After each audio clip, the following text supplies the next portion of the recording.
कुछ ये degree match नहीं हो रही सही तरीके से। अक्षर भाई को ही बुलाओ, उसको बुलाओ।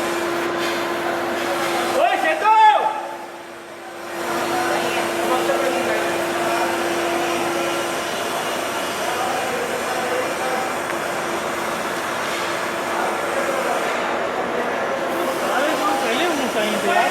चला के देख लेता उसको कब तक करना वो भी पहले कर लेगा।